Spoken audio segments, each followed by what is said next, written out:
welcome back to 24 Minutes of A24, the podcast that takes a look at the A24 library 24 minutes at a time. I'm Ethan Simi. This week on the pod, we're vibing out to 1985 needle drops and trying to escape a killer on the loose as we talk about Maxine. There's no Ben Lawhorn on this episode of the podcast. Unfortunately, Ben is down with COVID right now, did not get a chance to see Maxine, is not feeling up to podcasting.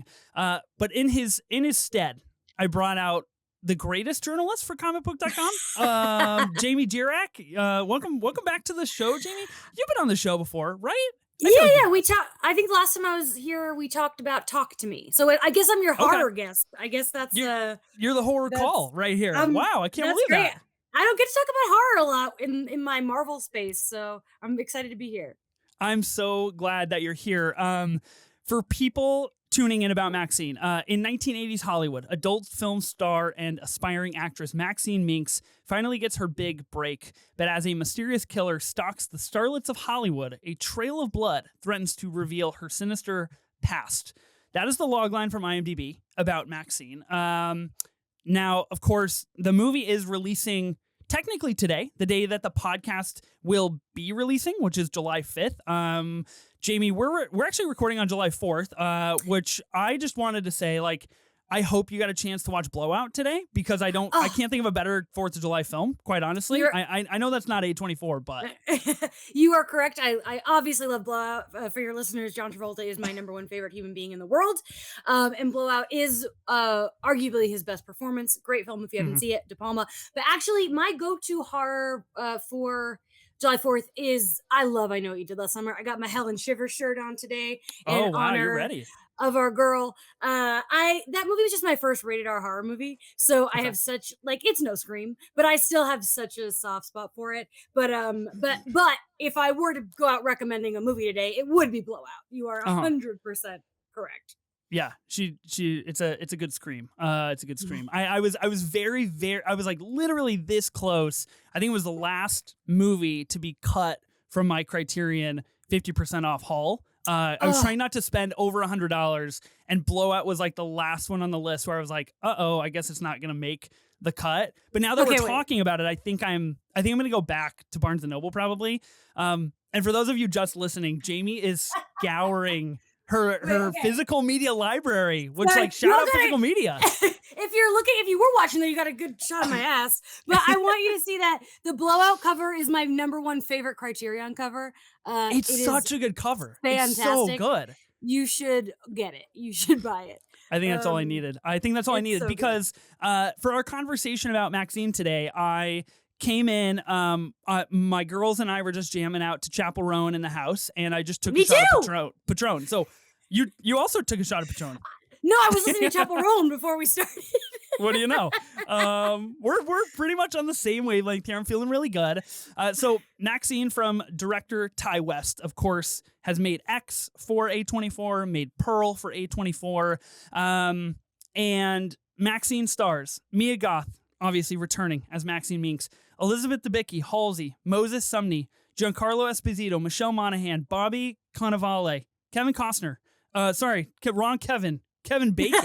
I got Horizon, an American Saga on the mind, and Lily Collins. So it's kind of a stacked cast. I don't have any housekeeping to talk about for A24 today. We're just going to dive into Maxine. We're going to get right into it. I am really curious what you thought of this movie, Jamie, because I think right before we recorded, you said this will be an interesting conversation, and I agree with you. I think it is easily like one of the most anticipated movies of July for a lot of people. One of the most anticipated like A24 movies of the year for sure. It's kind of been a very, very big buildup. So what did you think of Maxine? So it's definitely my least favorite of the three, like easily, but I still really liked it. I thought I liked the vibes of it. I had a really fun time watching it. I think my biggest thing is that it never reached the horror heights of X or the performance heights of Pearl. And that I think is what I found most disappointing, was that like Mia Goth never got a Pearl moment. Even though I think that she was fantastic and I loved everyone in this. I especially loved Elizabeth Debicki. I really did have a good time. But also, I did see it at the premiere, and sometimes you like something more when you're in that Yeah, environment because there's such sure. an energy. And we saw it at the Chinese theater, so like the movie, there's like a Oh, scene yes. at the Chinese theater at the end, so we were all like, "Yeah, we're here!" So that really did elevate it. But I would say almost everyone I spoke to after that agreed that it's the weakest, but Mhm. I still liked it, and I feel like maybe you are lower on it. What are your thoughts? Yeah, I'm significantly lower on it, and I'm Mm. curious before we dive into my thoughts because I Mm. have thoughts. I do want to know. I do want to know how was the premiere? And you also told me you went to the after party. So I'm just curious. Like, can you give us a little insight into Yeah. how that was? It was interesting. So the premiere, like I said, was at the Chinese theater, and it was cool. They had like a lot of costumes, and it was fun to see like what celebrities were there that are unrelated to the movie. That's always the fun thing I think about Oh, premieres. Like, interesting. why are they here? So Catherine Newton and Cole Sprouse were there. I assume it was Cole and not Dylan. I don't know how to tell them apart, but Sure. they just made Lisa Frankenstein together. So I assume that's which Yes, Sprouse it was. I feel like My that's right. Yeah. That makes sense, right? Jane Addams was there, and I love Jane Addams. And I am like, I just watched the new season of Hacks, and I just rewatched Twin Peaks: The Return, and she's in both, so Okay. she's Yeah. been really fresh in my brain. So I was like, Jane Addams, and I have to tell you, the funniest thing I saw at the after party, which was at a hotel, feel like she must have been staying there because she walked into that after party in jeans with a dog on a leash. And I was like, Jane Addams is so cool. Wow. I want to be a Chilling. friend. I did not say anything to her, but but there was like Yeah. some people popping around. There was a dance floor in the after party, which doesn't happen a lot. Okay. I also got this Maxine blue eyeshadow that I've Oh, worn for you today. nice. They I gave love out it. some eyeshadow. Yeah, it feels very 80s. It's So very nice. it was a yeah. Thank you. It's a little bold for me, but I like that I match the Maxine logo that you have on the screen. Yeah. Yeah. Absolutely. Yeah. So yeah, it was ultimately a good premiere. I was bummed I didn't get to bring Tony, which was Okay. really extra annoying because there was an empty seat next to me the whole movie. I Oh, was so really? That mad. is a Yeah, bummer. I Wow. know, That's a but bummer. what can Yeah, you do? that's too bad. Yeah, what can you do? I've only ever been to one. Actually, I lied. I've been to two premieres and two after parties. I went to South by Southwest back in March, and so I was able to see Roadhouse, the Jake Gyllenhaal film, Okay, and yeah. and go to the after party there, in which I did meet Jake and Post Malone, which was pretty cool. And then I snuck in kind of to the Monkey Man after party, which was pretty sick. I was there long after the talent had left, but it was still a good time, no doubt. And I agree with you. When you see movies at a premiere, it's definitely easy to be like a little bit theater pilled, where you're like, oh, cool, like Mhm. we're all on the same page about how like much we're enjoying the moment here. So it does sound fun. I still would have liked to go to the premiere and the after party. Like, I feel like this theme would have been really fun for like constituting Mhm. something like that for sure. Um, Yeah, I dressed my very 80s, so I was very proud Yeah, of my 80s look that I did. So, and a lot of people dressed up, and that was fun. that's pretty fun. Yeah, that sounds pretty rad. My thoughts on Maxine. Oh shoot. What do we do? What do we do here? Because I was excited. I was excited for Maxine. I have recently embarked on a solo YouTube channel called Movies Are So Back, where I'm just kind of making shorter movie reviews or trailer reactions or anything like that. Maxine was a Maxine trailer reaction was the very first video I put out on the channel. Like, it dropped the second trailer that was like 90 seconds long, and that was the first video I ever put out, and I was like, Maxine looks fantastic. Like, this is exciting.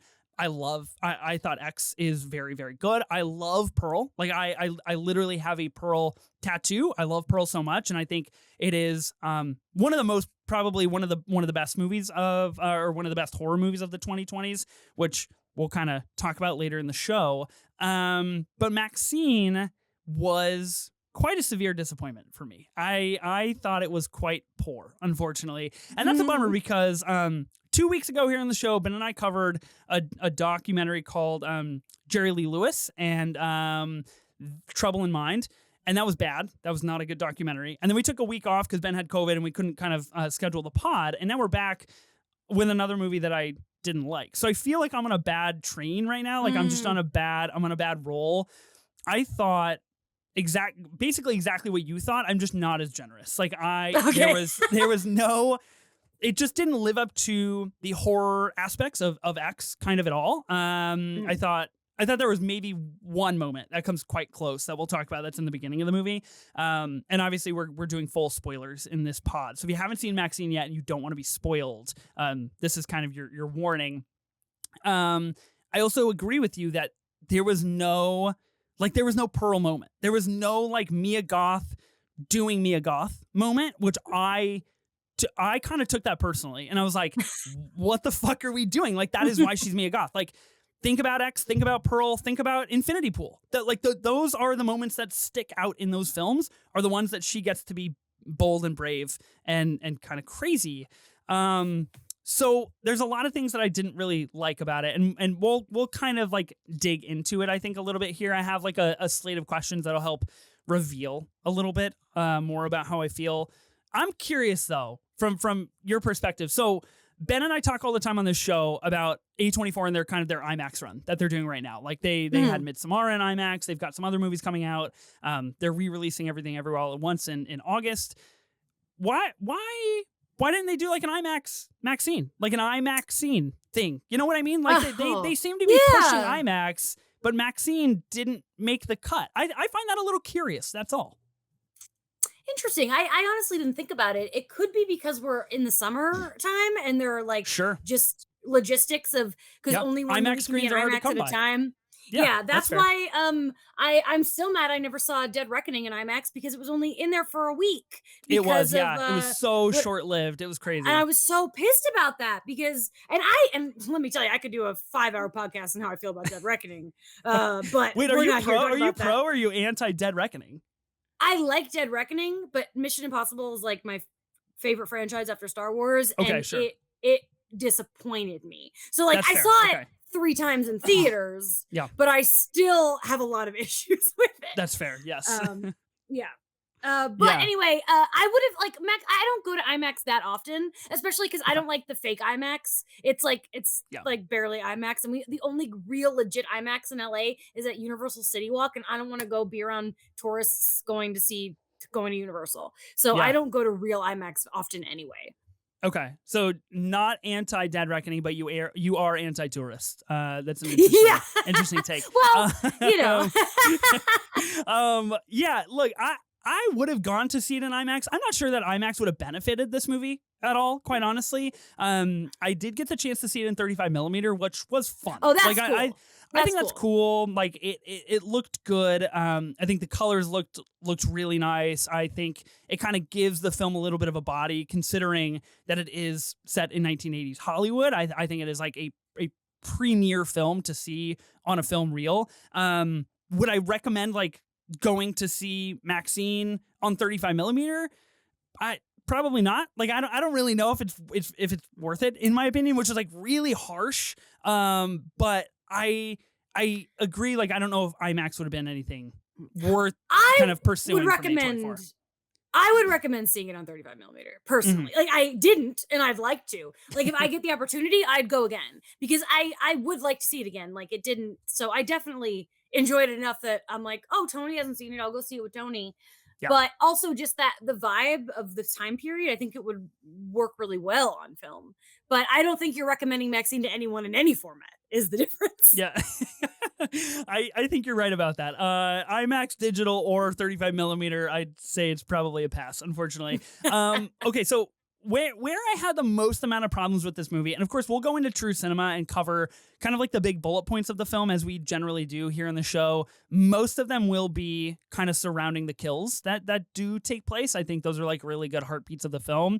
But the biggest issue I had with the movie is how it kind of feels ultimately hollow, in my opinion. I feel like we had a really good setup. We had a really good setup for like 1980s Hollywood. It's a pretty vicious world, and like Maxine wants to be a star and she has to do anything necessary, and she is coming from the adult film industry, and like how that transition works into fame, how the past of like X, which has happened 6 years ago now in the world of Maxine, how that kind of translates to like where she's at now in her life, and the fact that we have this murderer on loose, this night stalker who is just like killing people randomly. We don't really know why. And the movie kind of gravitates toward that, and I didn't like that. I know you have something to say. Yeah, the Night Stalker is real. Mhm. I like a real killer, Robert Ramirez, I think Okay. was his name. And I actually liked this about it because, like, the Night Stalker in the end has absolutely nothing to do with this movie, but it shows how the feeling that was going on in Hollywood at the time. Like Sure. there was this anxiety for women because there was this murderer going around. They didn't know who he was or why he was doing it, and I appreciated that because the Night Stalker isn't who's killing the people in this movie, but he could be. We don't know. And I Mhm. appreciated that because a few years ago, American Horror Story 1984 did the same thing. They included the Night Stalker into their show, but I didn't like the way they did it. It was much more like I like a cosplay of the 80s where I feel like Maxine is feels more of a genuine look at the 80s, whereas like no, we're not trying to wedge the Night Stalker killer into this movie like, oh, he's the killer of all along. It's just that he's lurking around and he's making everyone feel uncomfortable in this vibe, and I thought they handled that pretty well. I think that is really fair. And I hear you, and I respect that take. I am But gonna I'm gonna stick with my terrible bit on the show that I hate women because it just didn't work for me like whatsoever. And I think I fall Mm, completely on the opposite side of you, where like I did not like the inclusion of the Night Stalker. It felt like like really detracted from a movie that is called Maxine. Like it is okay. called Maxine, and we spent 80 out of the 104 minutes worrying about the Night Stalker, and I agree with you. Like I think the read is like it's more of a this is like the time and place, and this is how women were feeling, especially in this Mm, industry. And it is one of the downfalls and one of the pitfalls of like Hollywood at the time is like there was no like kind of built-in protections, right? Like Maxine feels that way no matter what. And even if she is going to end up being the star of the biggest movie in America, The Puritan 2, she can still feel scared about like the Night Stalker coming to get her, even though that's not happening. I have a question for you. Did you, at any Okay. point in this movie, did you think that the kills that were happening around Maxine were done by the Night Stalker? Because I never thought that. I never No, no, once no. was like, okay, okay. No. To I, me, it was more of a background situation. yeah, I agree. I Okay, just felt I just felt like it was a pretty poorly executed like diversion. And okay. I think like I guess like the biggest issue that I have with it is like it makes so much sense in my head for this movie to work, and it just like doesn't materialize on the screen to me. And I get I guess maybe that's why I'm really frustrated with it is because I get it. Like I get Mhm. what we're doing, and it just like doesn't fall for me because I understand what Ty West is doing with his adoration for Psycho. Like we revisit that quite literally, going to the Bates Motel and the house in this movie. He brings that up in X. Obviously, Pearl is kind of the outlier in this trilogy of movies that's not really attached to either X or Maxine narratively. But we revisit that for Ty West. He obviously has a great admiration for Alfred Hitchcock and like the kind of the big I guess narrative twist that we get in both of these films, and this idea of like not everything is what you think it is, and that's very genuine horror. Like I totally understand that, but to get to the very end, which I kind of don't really want to talk about quite No, yet, because we'll get there, but we'll put a pin in that. It just like didn't work for me. It just felt like very hollow, covered in like what was a really nice like oh another 80s needle drop, super cool. And maybe like maybe me personally, I'm a little bit taxed out on that kind of stuff where I'm like like 2024 is kind of the year of like TikTok needle drops, and I'm like, guys, we have to stop in big movies. Like I'm just done with mhm. it personally.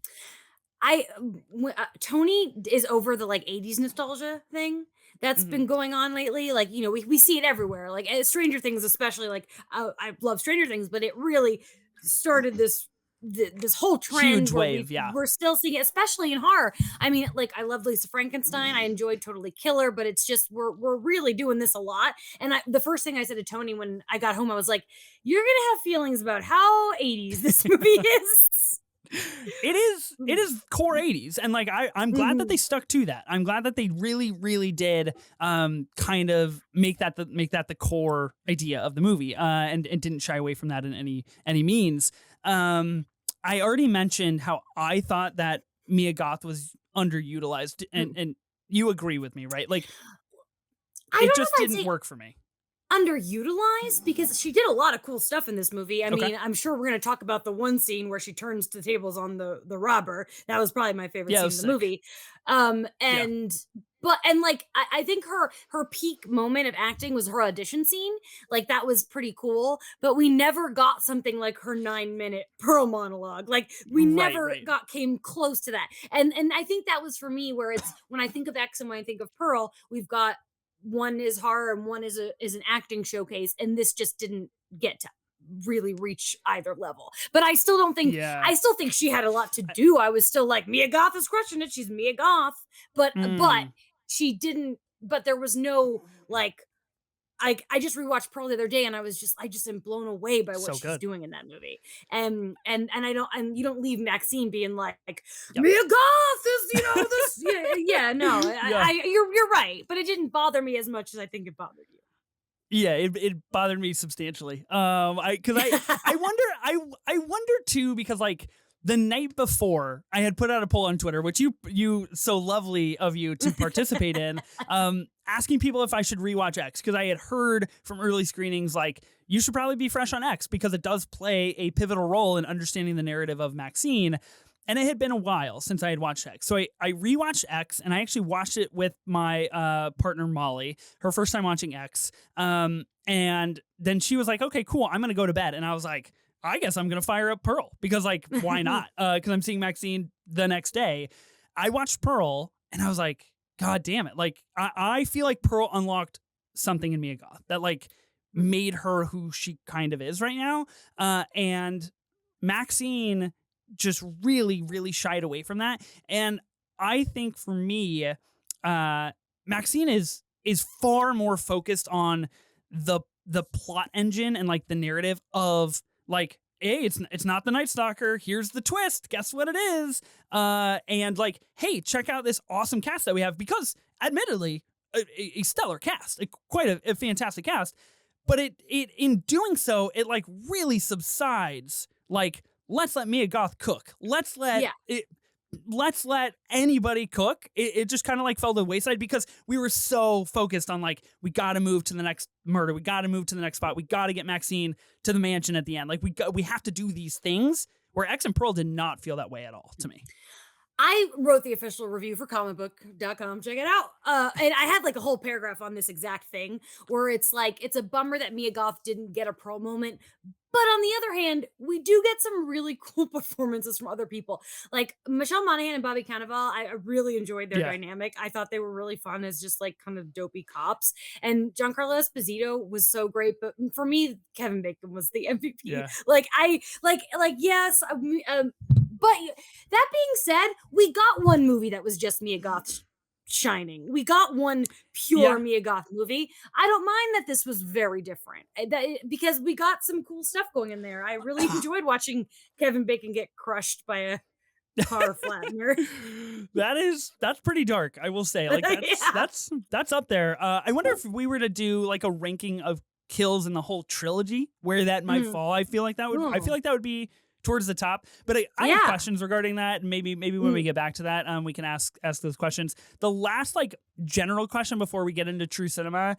I love Elizabeth Debicki. I love her as a person. I love her as an actor. I think she is beautiful and tall and wonderful. And I think her energy in this movie is so interesting and fascinating to me. I feel like she kind of gives off this energy of like, we're in on it, or like I'm in on it. Like I know what's happening to you, because like there are several moments throughout the movie, and this is another one of the big issues that I have with it, is like it is so self-aware, and it is so like, oh, looks like we all have blood on our hands now. And it's like, wow, you're a genius, Ty West. Good one, my guy. Like, I don't know. And I feel terrible saying that because most of the time I would get on here and I'd be like, yo, that's a good one. Like, I see what you're doing. That's pretty funny, you know, like DiCaprio meme. But this one, I was just like, but shut the fuck up. Like, we know we have blood on our hands. We get it. Like, there's murders happening. How did you feel about Elizabeth Debicki in the film? I felt like she might have been involved in all of the nefarious business. Just putting that. I never suspected her. I'll say that. I will say I did really enjoy the mystery aspect of this movie because I'm usually pretty good at guessing, and I didn't guess. And afterwards, I'm like, that felt kind of obvious, but we'll talk more about that at the end. But I actually, and what I said in my review about her that I really liked is that Maxine always has the upper hand no matter what she's doing, whether it's you know with the porn or the way she auditions or how she deals even with threats. She's always got like power. Even in X, she's not really a victim in X either. She's very quickly like kicking ass in X. And the only person in this movie that can shut her down a little is Elizabeth.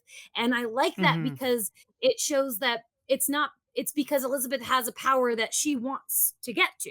She wants to be a star, and this is the one person that can make that happen. And I really liked that dynamic. I like that even when she's faced with, you know, almost getting killed, she doesn't seem as weak or small as when she's dealing with her director. And that worked for me. And I just like watching Elizabeth do things, like you said. Yeah, I agree. I like that dynamic a lot, and I think that is what I wanted more of. Like, I guess I went into it and I was like, cool, it's called Maxine. Like, we're gonna learn about how her past and how the events of X have changed her, like personally, on a character level. And I feel like we got a very slim kind of glance into that at the very, very end of the film. But I will say, yes, her relationship with Elizabeth Debicki's character is probably the most fascinating to me in the whole film. Let's go through True Cinema, talk about some of these moments in the movie, and talk out my negative feelings and your quite positive compared to me feelings. Compared to you, yeah. Movie opens with a childhood video of Maxine saying, I will not accept a life I do not deserve. This kind of bleeds into what you were mentioning of her kind of like very first audition.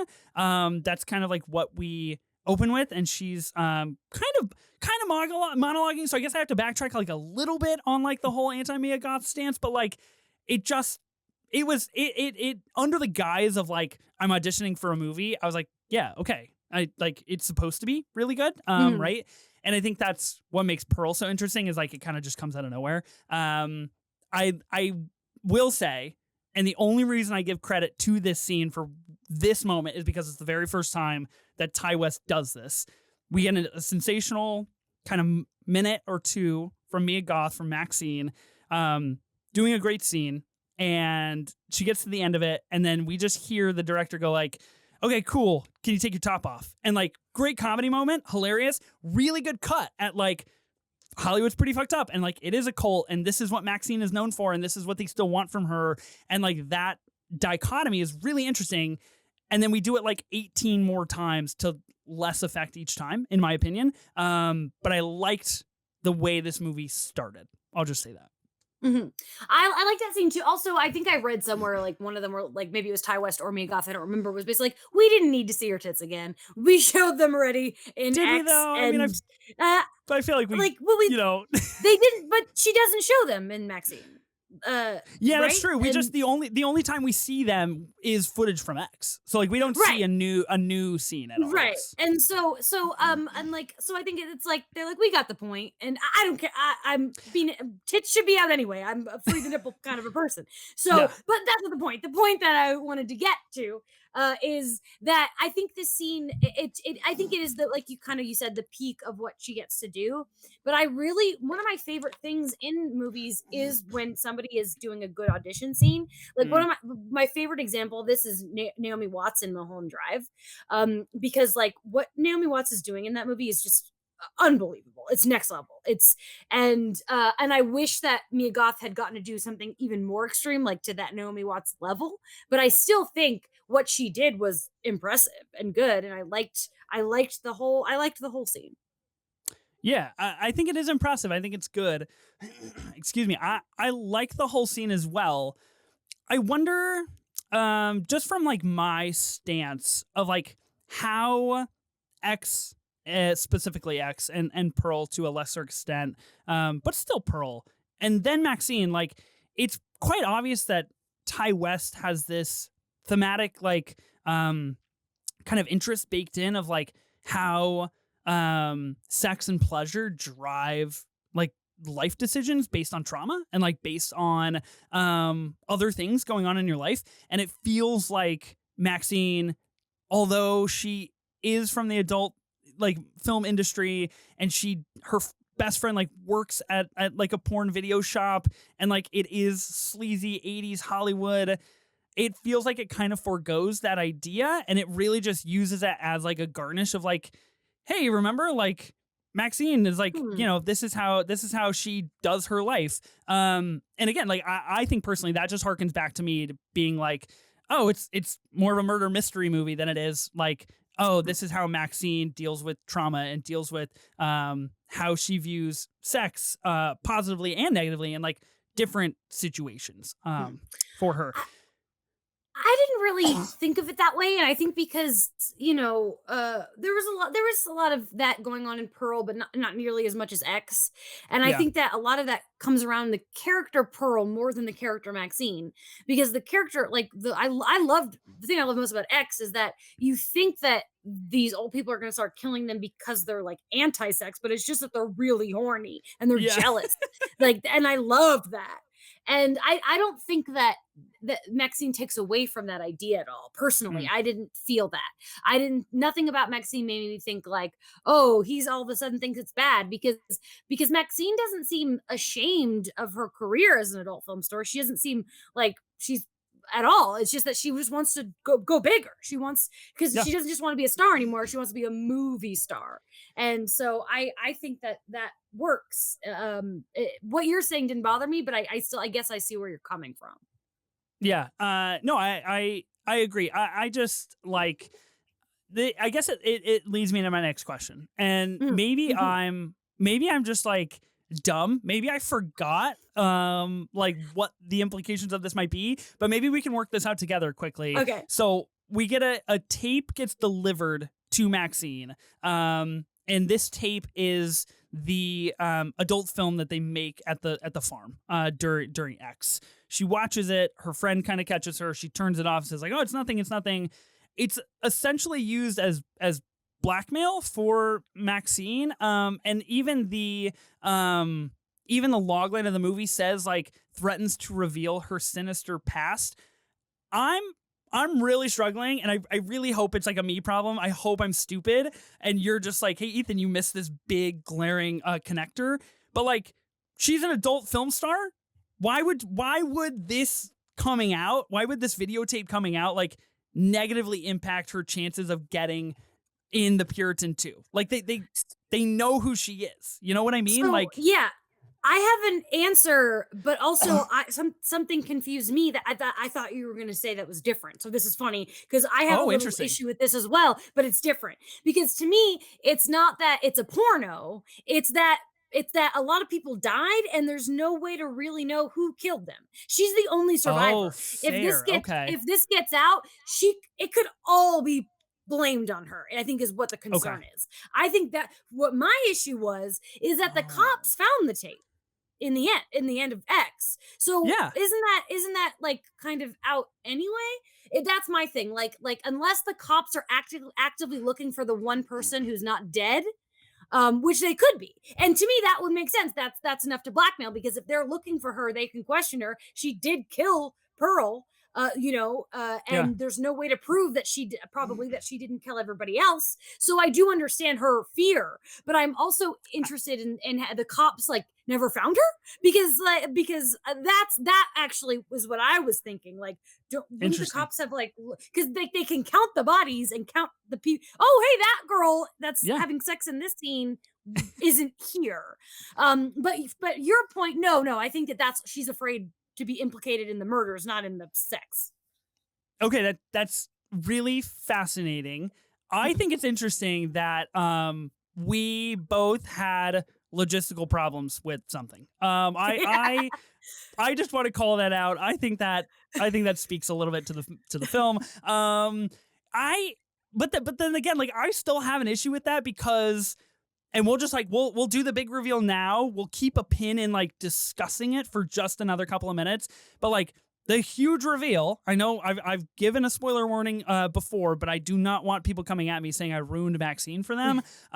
So big spoiler warning. The big reveal is like the person that has been going around and murdering Maxine's friends and close people in her life is her father, the priest that is shown in X on the television. And that is like where we land. If he delivered the tape to Maxine, I still have an issue. I don't think he is concerned with the murders per se, because he obviously has no problem with like murders happening or anybody being implicated in any murders. His strict thing is like, he also kind of wants to be a movie star, but he wants to do so under the guise of like, Hollywood is bad, sex is bad, like I need to extricate these demons in you. And I feel like the reason that he would give that tape to her is to say like, someone knows about this tape that very well might not be public. And like, even though she is in the adult film industry, like might still kind of besmirch her a little bit to be like, oh, you did some like really homemade stuff. But it seems like he's coming at it from that angle and not like the murdering angle. It just doesn't line up for me. That's all. I don't think that's why. I think it's more of you don't want this out for this murder angle. And I think even if also, if it gets out in any capacity, even if she's not a suspect or anything, I don't think she wants to be associated with the darkest thing that's ever happened to her. Like, sure. It's that's one of those things. Like, I just watched Joe Dirt the other day, and he gets like, there's that whole bit where he gets like the Buffalo Bill thing, and everyone's like, oh, I heard what happened with Buffalo Bill. He's like, nothing happened. Yeah. What? Nothing. And so it's just, I really think it's just more of the fact that she doesn't want to be associated with this terror for her whole life and it get out there that she was a part of this massacre. I really think that's what it is. And the angle that he's coming from, but you are right in the sense that like, and this is a thing we see in real life all the time, the morals of like, oh, sex is bad, all these things that are associated with it is bad, but like violence is okay. And like another example, a movie that I love that I've watched twice this year is Slapshot, and that's very much like a masculinity. This whole thing, like hockey and everything, and at first glance you think it's homophobic, but it's like deeply not. I think it's fascinating, and I could talk about that for a long time. But it's just this idea of like sex versus violence and how the hypocriticalness of like, why is sex worse? I mean, don't get me wrong, I love both. Yeah, I love sex and violence. I agree with you. I'm very pro on both. Love it. Yes. And usually those who are trying to be like morals and family stance or whatever have skeletons in their closet that are worse than anything we could imagine. And that's what the dad is. And like you said, we'll talk about it more later. Yeah. I just wonder from a perspective of like of the film from Ty West, the connection that we get to the events that happen in X is kind of a little stringy. Like it's not very hearty in my opinion. So I wonder for me if like because we get this news montage of the Night Stalker and all of like kind of setting up the 80s vibe and all this kind of stuff. We do get a really pretty solid introduction to Maxine walking to the audition, which I was like, oh, how very Goodfellas of you guys. I get it. Like you're going through places and kitchens and things. That's cool. But I wonder if we would have gotten like even just like 2 or 3 minutes about what transpired after the events of X. Like, was it in the papers? Was it in the news? Like, what do people know? Obviously, people don't know that Maxine is associated with it all, but like, how much does the general public know? Because I think I had a hard time framing where we were in regards to like that massive traumatic event happening. I would imagine that in like Texas, a lot of people know that there was a big farm massacre, but I'm sure you get to Hollywood and no one's heard of that Nobody because cares. there's no Yeah. social media. There's no, like that kind of news, 6 people dying on a farm. I don't think in 1979 Mm-hmm. is traveling from Texas to Hollywood, especially because in the end, like we witnessed all of it unfold and it was very traumatic and crazy. But if you're just like showing up to the story, 5 people dead in a farm, it's like whatever, that's not national news. So I'm sure if she was like hanging around Texas, people would be aware. But I'm sure if you walked into a single bar in Hollywood and was like, remember that Texas massacre? Be like, no, I don't know what you're talking about. So yeah. I agree with you. Okay, well, let's start talking about some of the deaths that happen, some of the kills. You can let me know if I pass over anything that you might want to talk about. I'm going to start with what I've labeled the ballsack blast robbery, which I'm I'm very proud of this. Basically this guy that's dressed like Charlie Chaplin. not Charlie Chaplin. Oh, Buster sorry. Keaton. Yeah, Buster Keaton. Okay, sorry, because I know she's like, stop, Yeah. Buster, Yeah. and I was like, God, I say that so fucking because stupid in my opinion. I thought it was cute, but I have like a very crazy irrational fear of Charlie Chaplin. It's bizarre. It's ever since I was a kid. It's like a weird thing with me. I can't look at Charlie Chaplin. It's weird. I know. I'm sure it's not as bad now as when I was a kid. My great aunt Ruthie had like a little statue of him, and whenever I was a kid and I came over, she had to turn him and so he faced the wall. And she told me she's gonna leave him in her will. And now I'm gonna end up with this scary child. But the point is, if he had been Charlie Chaplin, it would have been scarier. You would have walked. It was Buster Keaton. I will be sure to send you a complete works of Charlie Chaplin collection for your birthday in the mail. So this robbery takes place. Maxine essentially turns the tables, busts out a gun, and tells this guy, which again, like I thought it was a really strong opening that really fell off after this. Tells this guy to basically suck on the barrel of a gun, which very thematically relevant to what's going on in the film, and really quite deranged and twisted. And then tells him to lay down, face down, ass up, and then basically tells him like this is how it's gonna end up for you, and steps on his balls and just like busts them up. And great practical effects. I will give a shout out. The practical effects in this film are very, very good. Very obviously reminiscent, paying respects and homage to slashers and horror movies of the 80s. Like that is a big strong point of this movie. And it starts with this. I thought it was a really, really strong start to the film. And probably, like I said, if we were to rank all of these kills, probably up there for me in terms of like, I was shocked when I saw this. I thought it was disgusting. Oh yeah. Even as someone who doesn't have those parts, I was like still cringing, like, and the theater felt it too. Like everyone like lost their minds. And I love like, I think that's perfect of the era. Like a shock. We got like a shock to the system. And in that stays with you. If next time I watch Maxine, I will probably close my eyes during that part. Yeah, I only need to see it. Like I've seen Death Proof at least 50 times, but I've only seen that leg get sliced off in that car crash once. I can't handle it. It's ingrained in my brain. I don't need to see it again. Emilio Estevez in Mission Impossible 1 getting that thing through the eye in the elevator. I don't need to see that anymore. I just look away. Brutal. It's in there at one time, That's two all-timers right there, honestly. Yeah. That's crazy stuff. Next one I have on the list here is her friend named Leon. His death in a movie store. We get a true slashing, essentially, that happens here. I did like how Maxine is at home kind of reading her script for The Puritan 2, and what she is reading is essentially taking place in this video shop and is happening to her friend with a knife and all of these things. I guess I fucked up because like I had a really hard time like suspending any disbelief going into this movie, because when the cops come, when Michelle Monaghan and Bobby Cannavale come and they find him dead, the coroners are walking him out of the store in daylight, and there's just like crowds of people around, and Michelle Monaghan is just like let's lift this sucker Yeah. up. Let's let people see the face. And I was just like, you gotta be kidding me. Like, this would never happen. It could, and I get it. I get it for the movie, and like, you have to spark Mhm. Maxine and understand that she is connected to this somehow. But I was like, that to me was stupid. And that's a me I get problem. It's just a me the problem.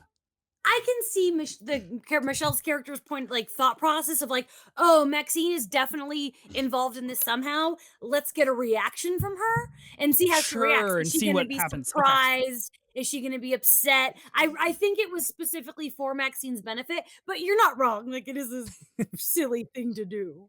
Yeah. Next on the list here, I have the two girls found dead. One of them is Halsey, who kind of plays her friend for like one scene.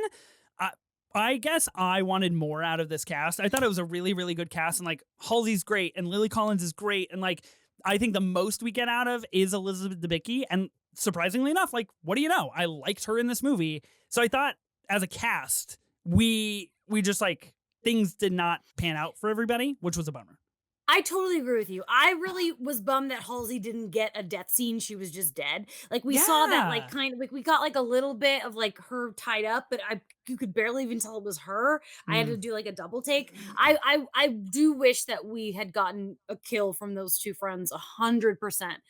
Also, is that just her accent? Does she talk like that? I don't know. I've never heard That's a her great talk question. before. As soon as she I spoke, loved I was it. like, "Oh, we're trying things. Mm. Good for you, Halsey." I was like, "Great, As we're here to act."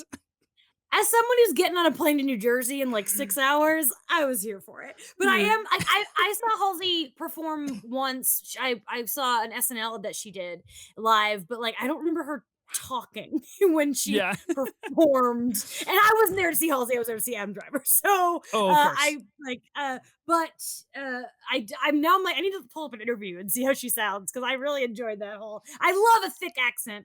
Yeah. Go see Bike Riders, Jodie Comer I was killing it just with the I was Chicago. just gonna Yeah. shout out Jodie Comer, the bike Mhm. riders. I was like, accent work all time high this year. Yes. Yes. Love to see it.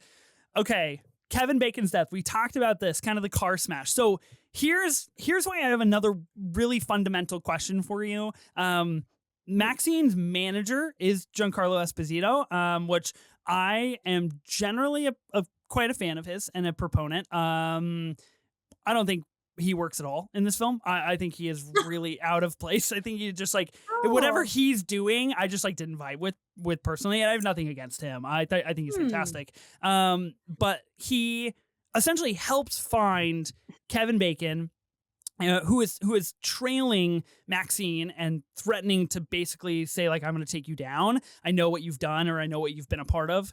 They get him in the car, they put him in a car smasher, and they like restrain him in the car, and a huge smash thing comes down, and his guts go everywhere, and the dogs that are present end up licking him up, and it's pretty gross and disturbing. I just like the constant like I know it's a callback to like 80s quips, and like I get it, and like it is a total callback to 80s horrors of like, oh no, the killer struck again, and it's like, oh no, but it's also funny.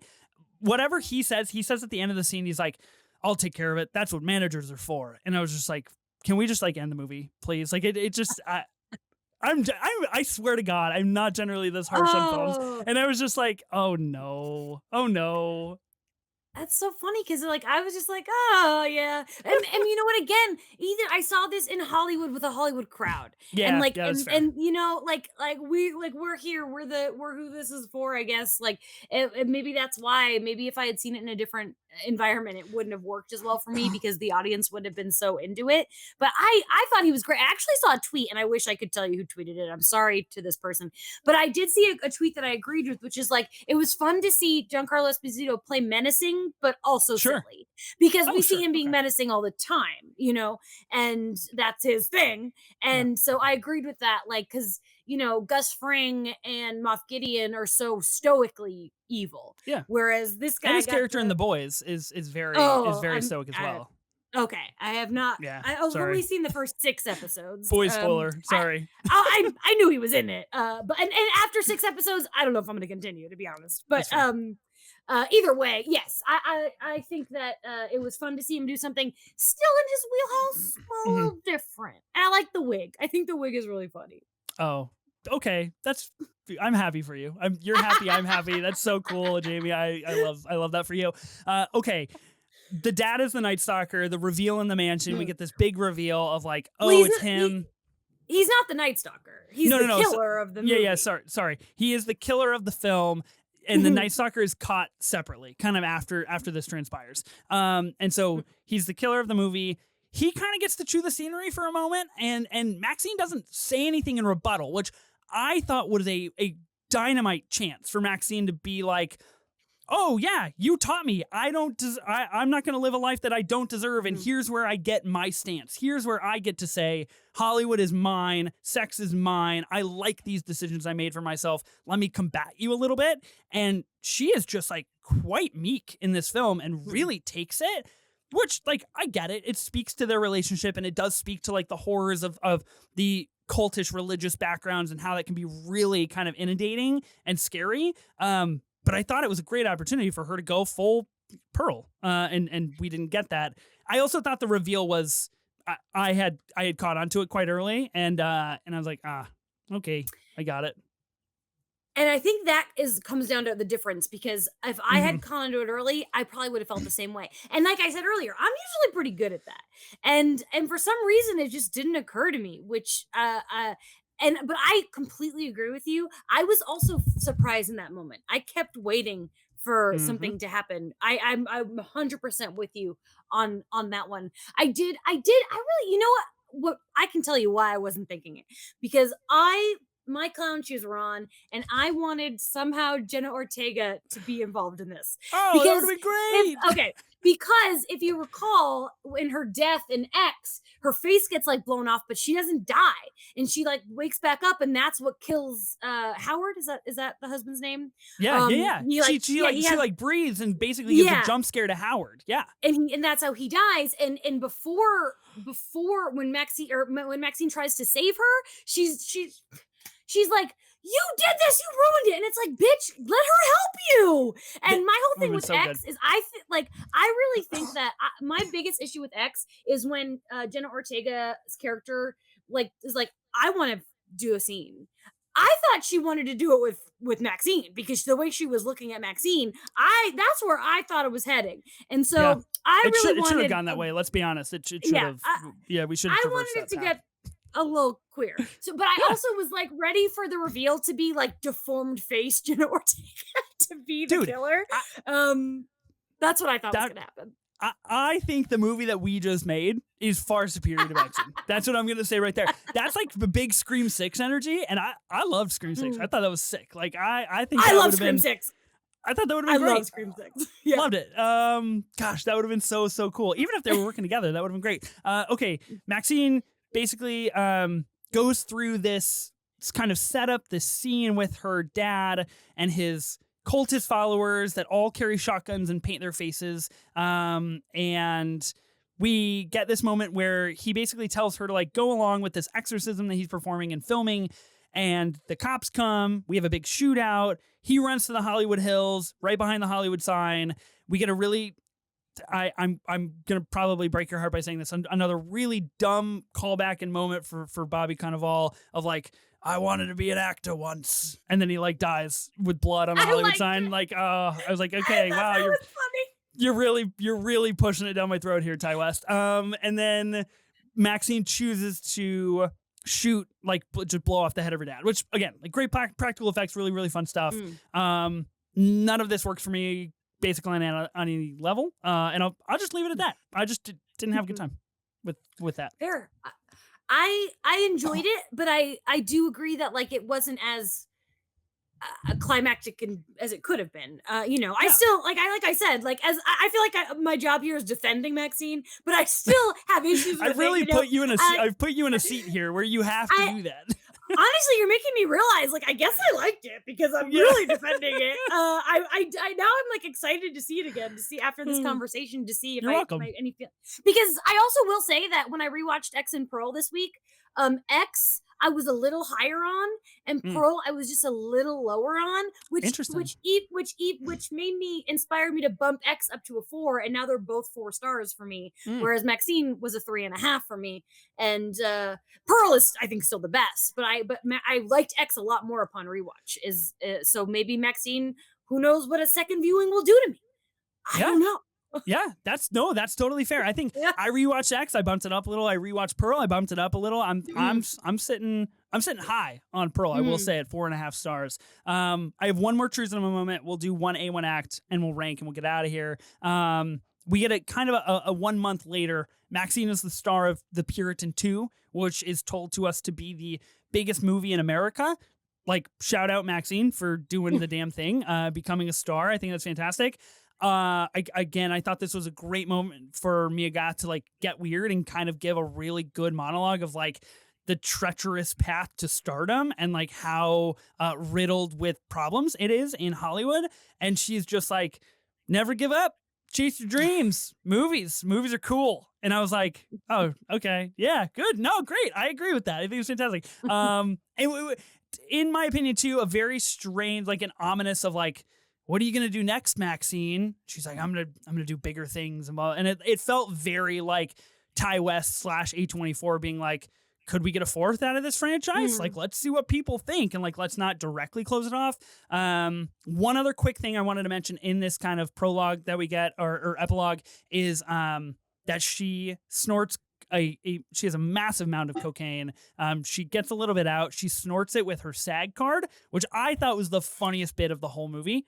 It just like I love that. Hilarious moment I was the only person that got laughed a in my big theater, laugh. and I was like, that's fucking hilarious. Nobody else got it in my theater, and I was like, guys, you're missing it.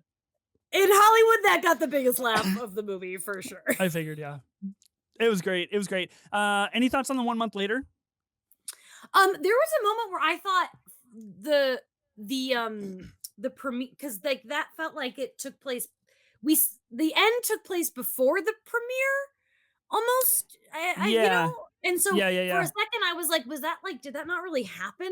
But I was like, no, no, I think I just got confused, which it did happen. But I think you're right. One thing that bothers me is that so much of the promotion material for this movie is her on the red carpet, and and I hate that. Like that bothers me. It existed for like 4 seconds. Yeah. The same thing with did you see Kinds of Kindness? I did.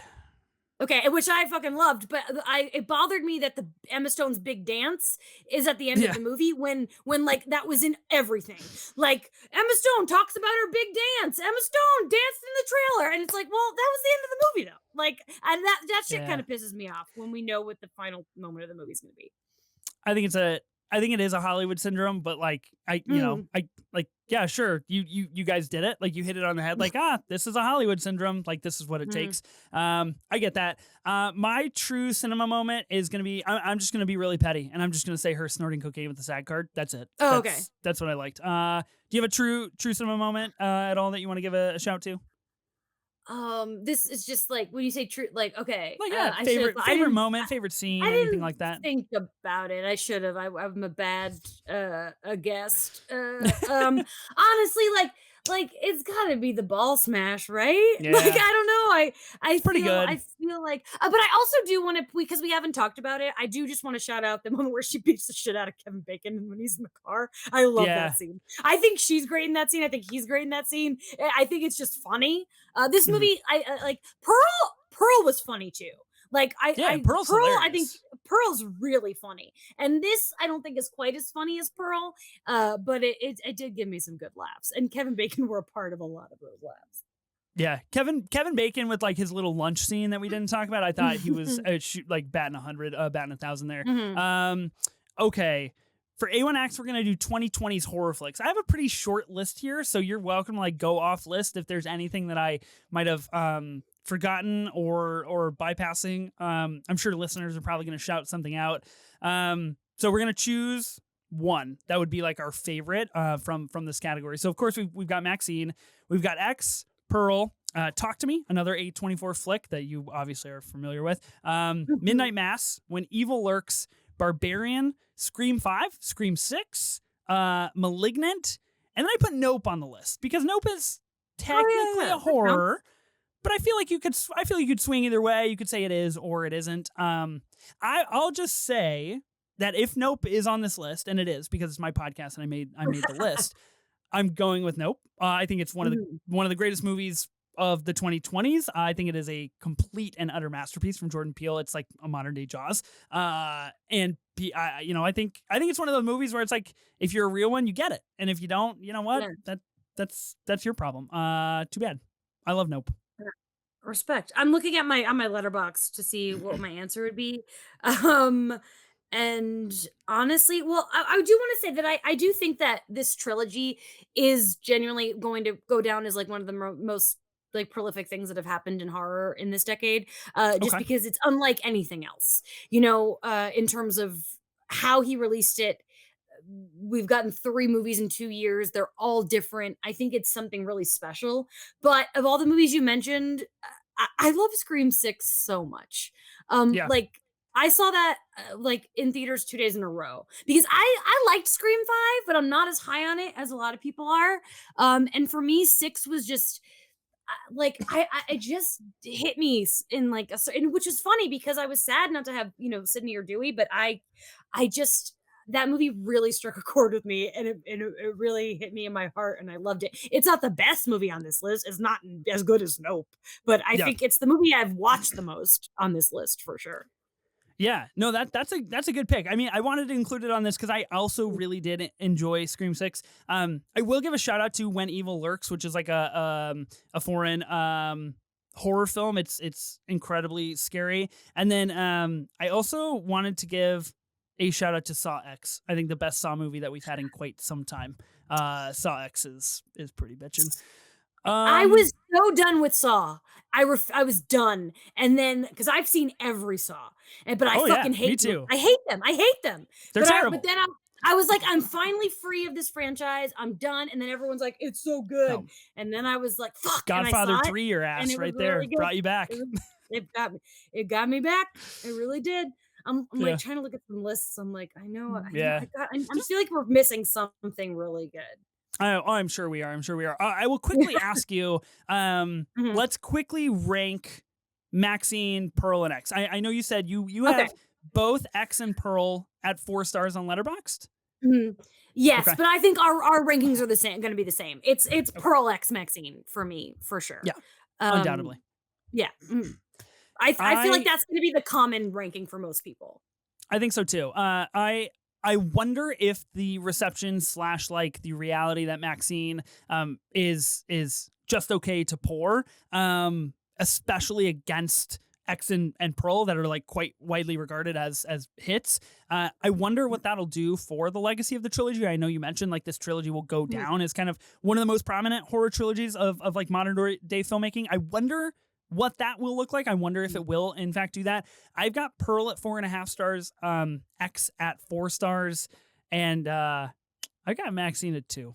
It's a tough beat. It's a tough day out here to be me. Tough day. That's really rough. Yeah, it was brutal, but I had to do it. I really, that's how I feel, and I gotta live my truth sometimes. You absolutely do. I think that the Maxine is going to have its haters for sure, but I think it's also going to have its defenders. I don't think that Maxine is going to be one of those movies that everybody hates, because everyone that I've talked to, for the most part, liked it. But I do have some Letterboxd mutuals who didn't. Some people I don't really know, and I do think it'll be the most divisive for sure. But I don't think it's going to hurt how history treats this trilogy. Yeah, I love that take. I hope that is the case. Let's do an A24 ranking for Maxine. So you can choose A through F24. You can add a plus. You can add a minus. What letter grade, what ranking would you give Maxine? Oh, we get pluses, you said? Yeah. Yeah, you can do pluses. You can do minuses. Oh God. This is like on phase 0 where it's at a 10. I'm not used to this. I'm only used to the 5-star system. I guess somewhere between a C+ and a B-. Okay. I guess an 80% is a B, so let's say a 79%, the highest form of C+ery you can get, I'll say. That's That's good. I feel like that's good. Okay. Again, like, you're happy, I'm happy. I think that's a wonderful rating for you. So I'm looking back at our notes quickly, and we changed our ranking system about 50 episodes into this pod. We used to kind of do like a really non-letter grade. We would just say if it was a good time or like a first cow or a farewell. It's kind of how we rated it. So taking all of those out, it appears that I've only rated one A24 project in F24, and that would be the Idol season 1, which I thought was absolute dog shit.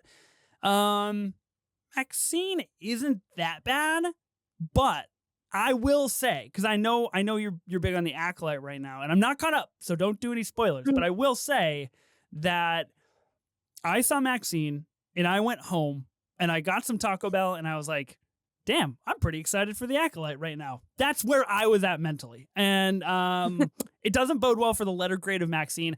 I'm going to give it, I'll be a little generous. I'll give it a D+, which I feel like is still pretty brutal. But like, yeah, could have been a D, could have been a D-, could have gotten into the F range. So like, there are some things that I like. I respect it a lot more than I actually like it. And I thought we had a really good structure for what could have been a really good movie. And for me, it just didn't shake out to be that. Any final thoughts on Maxine? Anything you want to get out that you didn't get out?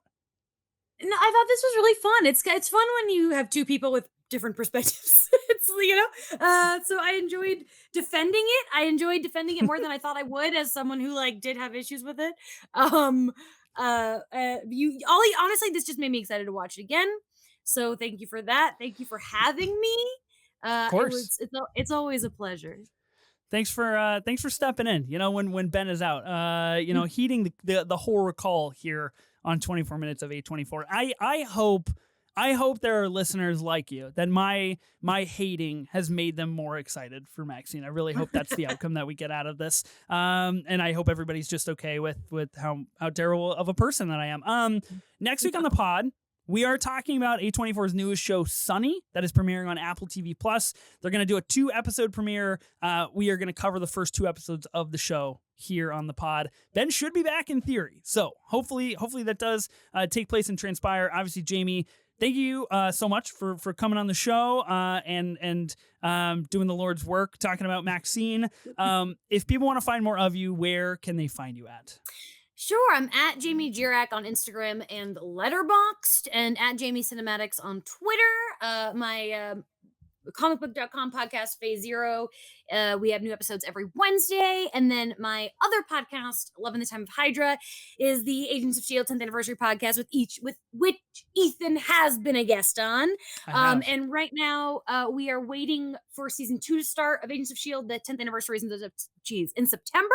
So we are doing Firefly Summer, and we were doing Firefly episodes on our Patreon because my co-host and boyfriend Tony has never seen Firefly either. So follow me on the socials to find out more about that business. And thank you again. Yeah, thank you so much. Let me ask you a quick MCU question. Are you excited for Deadpool and Wolverine?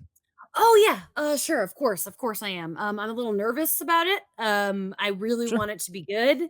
It's going to be exhausting if it's not good. So I just, for like my job and livelihood purposes, I really hope it's good. I'm glad that you took that stance because I'm not looking forward to it at all. So we remain in the same buckets and the same energy we've held the entire pod. I feel really good about that. Had to end on a strong note. What are your thoughts on Maxine? Let us know on Twitter or Instagram at 24 Minutes of A24. Don't forget to subscribe to our channel on YouTube, where you can actually watch our pods, see our beautiful faces, check out what Jamie self-proclaimed a gorgeous shot of her ass here on the show. If you're looking for that, and look, and you can get a great view of your physical media wall behind you as well, and try to see some of those movies back there.